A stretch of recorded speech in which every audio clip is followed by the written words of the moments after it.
पहली बात है सत्य, सत्यम परमम धीमहि। हमारी भागवत में भी सत्य की वंदना की गई है। क्यों? कि सत्य ही वह सत्ता है, सत्य ही वह शक्ति है, सत्य ही वह एक अद्भुत ऊर्जा है जिससे ये सारे संसार चल रहा है। लेकिन सत्य क्या है, उसको समझने के लिए जीवन लग जाता है और हम सत्य नहीं समझ पाते। क्यों? कि सत्य को हम इन चक्षुओं से देखना चाहते हैं, चरम चक्षुओं से।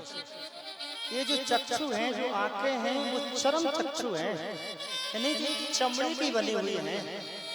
चमड़ी की बनी हुई आंखों से हम सत्य को नहीं देख सकते। हमारा सत्य हमारे लिए है, तुम्हारा सत्य तुम्हारे लिए है।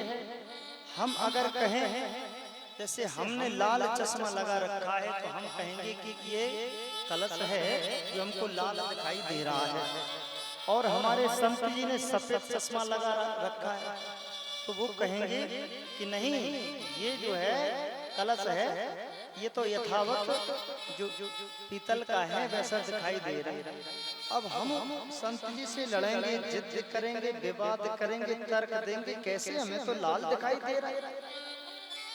तो बंधुओं, हमें अपने इन चश्मों को बदल करके वास्तविक चश्मा लगाना होगा, तब हम उस सत्य को परख सकते हैं। अभी हम सत्य को नहीं जानते। जो सत्य तुमको पकड़ा दिया गया है, हम उस सत्य से कोसों दूर हैं। ये बात आप गांठ बांध लें। पहली बात है सत्य, और सत्य का ही प्रतिपादन सारे वेद शास्त्र पुराण करते हैं। ये भागवत पुराण में भी सत्य का प्रतिपादन है। दूसरा जो सत्य है, दूसरी जो बात है वो है हिंसा ना करना, जिसको हम धर्म कह सकते हैं।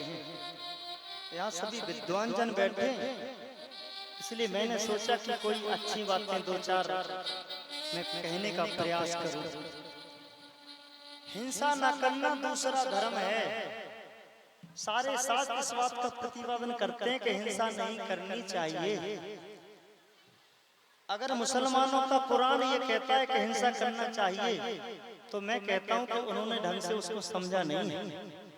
किसी भी शास्त्र में, पुराण में, गीता में, रामायण में, वेद में हिंसा के लिए शिक्षा नहीं दी गई है। हिंसा से तात्पर्य होता है किसी को सताना, किसी को मारना, किसी के साथ जबरदस्ती करना। जियो और जीने दो की भावना हमारे अंदर होनी चाहिए। ये दूसरा धर्म है। और जो तीसरा धर्म है वो है भक्ष अवक्ष ना खाना, अर्थात हम कुछ भी खाए जाते। किसी ने कहा कि भैया तुम ये क्यों खाते हो?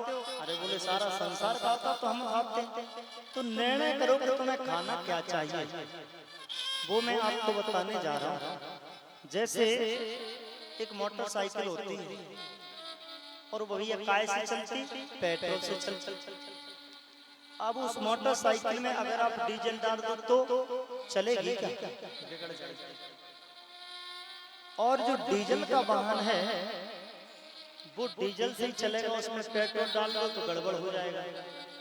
तो जो हमारा जो यंत्र है, गीता में इसको यंत्र कहा गया है। ये जो हमारा यंत्र है ये सात्विकता यानी सात्विक भोजन चाहता है। जैसे के हरि मांस गाय तृण खावे, के हर शेर, उसके आगे आप घास डालेंगे तो क्या खाएगा? नहीं खाएगा ना। तो गाय के आगे मांस डालेंगे तो क्या खाएगी? नहीं खाएगी। गाय का धर्म घास खाना है, शेर का धर्म मांस खाना है। उसी प्रकार से आपका धर्म सात्विक आहार खाना है। अगर आप फिर जबरदस्ती भक्ष खाते हैं तो निश्चित ही आप अपनी मोटरसाइकिल में डीजल डाल रहे हैं। इसको समझ लीजिए आप। साफ साफ शब्दों में मैं बताने का प्रयास कर रहा हूँ। दूसरा, पहला सत्य है, दूसरा हिंसा है, और तीसरा भक्त चवक्ष नहीं करना है, ये धर्म है। और चौथा धर्म है व्यभिचार ना करना। व्यभिचार के अंतर्गत आता है वो सब जो हम अपनी इंद्रियों की पूर्ति के लिए जबरदस्ती करते हैं। अब वो काम इंद्रियां हो या ज्ञान इंद्रियां हो, जो 10 इंद्रियों की पूर्ति के लिए जो हम बलात् करते हैं, बलात् होता है, बलात् बोलते हैं जबरदस्ती को, जो हम जबरदस्ती करते हैं, छीना झपटी करते हैं, चाहे वो हम किसी भी व्यक्ति के साथ करें, या किसी नारी के साथ करें, या किसी पुरुष के साथ करें, या किसी पशु के साथ करें, या किसी भी जीव के साथ हम कोई जबरदस्ती करते हैं, वो सब व्यभिचार में आता है बंधु। ये आपने 4 बातें ध्यान से सुनी। चौथी बात है, चौथा धर्म है अपने से बड़ों का आदर करना। जैसे हमारे संत जी बैठे हैं, तो हमारी इच्छा है कि उनको माला पहनाई जाए। क्यों? कि जो संत होते हैं उनको सबसे पहले माला पहनानी चाहिए, इसके बाद व्यास जी को माला पहनानी चाहिए। इसलिए 5वीं बात जो आती है वो है हमसे बड़े जो हैं, हमसे जो ज्ञानी हैं, हमारे जो गुरुजन हैं, हमारे जो संतजन हैं, उनको सम्मान करें। हमारे जो माता पिता हैं, हमारे जो बुजुर्ग हैं, हमारे जो असहाय हैं, हमारे जो दरिद्र नारायण हैं, हमारे जो ऐसे जो लोग हैं जिन्हें सहायता की जरूरत है, ऐसे लोगों की सहायता करना ये आपका धर्म है। ध्यान रखिए। अब मुझे बताइए, अगर हम इन 5 चीजों को जीवन में ना उतारें, मैं निवेदन करना चाहता हूँ संत महाराज से, सभी से, जो मैंने जो 5 चीजें बताई एक बार और ध्यान कर लें। सत्य बोलना पहली बात है, दूसरी बात है हिंसा न करना, भक्त चवक्ष न खाना, व्यभिचार न करना, और अपने बड़ों का आदर करना। अगर ये 5 चीजों को निकाल दिया जाए, फिर हम चाहे सीताराम सीताराम जब चाहे तीर्थों में जाके गोता लगाएं, चाहे यज्ञ करें, चाहे भागवत करें, चाहे पुराणों का अनुष्ठान करें, हमारा कल्याण हो जाएगा क्या? अगर हो जाएगा तो भैया समझो कैसे हो सकता है, मुझे तो पता नहीं है। अगर किसी को जानकारी हो तो भाई मुझे बता देना कि हो जाएगा। इन 5 बातों में ही सारे संसार का धर्म समा जाता है। इन 5 बातों के लिए ही सारे ग्रंथ प्रतिपादन करते, गीता प्रतिपादन करते। भले ही उसको समझाने के तरीके अलग हो सकते हैं, कई रूपक हो सकते, कई उदाहरण हो सकते, कई कहानी हो सकती, कई कथाएं हो सकती, तरीके अलग अलग हो सकते। भैया संपूर्ण रामायण भी तो यही प्रतिपादन करती है, संपूर्ण महाभारत यही तो बताती है। कोई संत जी गंगा किनारे बैठ करके और ध्यान लगा रहे थे, ठीक है। अब उन्होंने ध्यान लगाया तो क्या ध्यान लगाया कि हृदय जो है ना, ये एक मान लीजिए नगर है, और उसका नाम रख देते हम हस्तिनापुर नगर है, ठीक है। कौन सा नगर है? हस्तिनापुर। अब हृदय रूपी हस्तिनापुर में अगर हम धर्म का राज स्थापित करें, पुण्य का राज स्थापित करें, तो एक पुण्य रूपी पांडु होगा, और पांडु के यहाँ सद्गुणों का सद्गुण रूपी पुत्र होंगे। जैसे अनुराग माने प्रेम रूपी अर्जुन होगा, भाव रूपी भीम होगा, नियम रूपी नकुल होगा, और सत्संग रूपी शत्रुघ्न सहदेव होगा। समझ रहे हैं ना? अब धर्मराज राज्य करेंगे तो भैया क्या होगा? ये संपूर्ण राज्य में, संपूर्ण हस्तिनापुर में सुख और शांति छाएगी ना। अब अगर इस हृदय रूपी हस्तिनापुर में अज्ञान रूपी अगर जो अंधा है उसका क्या नाम है? धृतराष्ट्र। अगर राज करे तो उसके अज्ञान के यहाँ तो भैया दुर्गुण ही पुत्र होंगे। तो फिर मोह रूपी दुर्योधन, दुर्गुण रूपी दुशासन, जाने कितने पुत्र हो जाएंगे। फिर ये हस्तिनापुर का क्या हाल होगा, हस्तिनापुर का पतन हो जाएगा। बस इतनी सी बात को कोई 800 श्लोकों में वैशंपायन व्यास जी ने प्रतिपादित किया, उसका नाम रखा जय सहिंदी। कालांतर में कृष्ण देवपायन व्यास हुए, उन्होंने जब इतनी सी बात को बढ़ा करके 24,000 श्लोकों में कर दिया, उसका नाम रखा भारत। इसके बाद फिर एक सौती नाम के व्यास हुए, उन्होंने उसको 24,000 श्लोकों से बढ़ा करके 96,000 श्लोक कर दिए, उसका नाम रख दिया महाभारत। बात केवल अपने अंदर की थी, कर दी उसको बाहर, समझने जैसी बात है। इसी प्रकार से मैंने कल रामचरितमानस बताया था, इसी प्रकार से मैंने महाभारत बताई, इसी प्रकार से संपूर्ण गीता आध्यात्म ग्रंथ है और ये भागवत भी आध्यात्म ग्रंथ है।